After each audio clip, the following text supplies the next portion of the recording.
Shalom, saudara-saudari yang terkasih dalam Tuhan. Renungan hari ini berjudul, Masa sih nyembah berhala?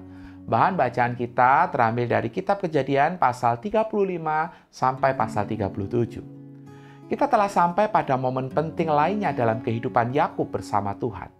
Ini adalah momen indah yang dicatat untuk menjadi teladan dan pelajaran bagi kita. Allah memanggil Yakub untuk membangun mezbah bagi Allah yang telah menampakkan diri kepadanya ketika Yakub melarikan diri dari saudaranya Esau. Allah kembali mengingatkan Yakub tentang siapa Allah yang benar, yang menemui anak-anak pilihannya pada waktu yang tepat dan memberkati mereka dengan cara yang tepat. Yakub tahu bahwa ia akan membangun sebuah mezbah untuk menyembah Allah. Oleh sebab itu, ada hal lain yang harus ia lakukan. Apa itu? Ketika ia tinggal di negeri orang asing bersama keluarga besarnya, mereka cukup terbuka terhadap berhala-berhala orang-orang di sekitar mereka. Yakub tahu jika dia dan keluarganya ingin mempersembahkan ibadah yang dapat diterima oleh Allah yang esa dan benar, maka ilah-ilah asing ini harus disingkirkan. Jadi, dia menyuruh keluarganya untuk menyingkirkan berhala-berhala tersebut dan menyucikan diri mereka sebagai persiapan untuk membangun mezbah bagi dia yang menyertai Yakub, baik dalam keadaan susah dan yang menyertainya kemanapun Yakub pergi. Momen penyucian ini bukan hanya tentang menyingkirkan berhala-berhala fisik.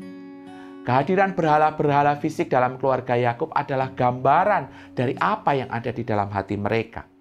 Ketika berada jauh dari Kanaan, hati Yakub dan keluarganya kemungkinan menyimpang dari penyembahan dan pelayanan yang benar kepada Allah yang esa dan benar.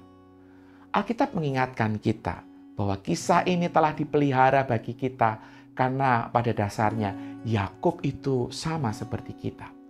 Adalah mungkin bagi kita seperti Yakub yang menyebut diri sebagai orang yang takut akan Allah, tetapi telah mengumpulkan berhala-berhala sepanjang perjalanan hidup kita.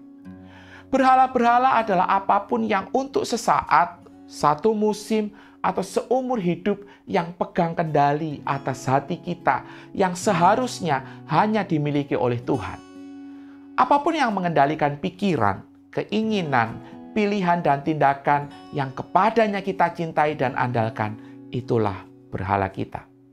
Selama kita masih hidup dan dosa masih ada di dalam diri kita, kita akan selalu bergumul dengan berbagai macam berhala.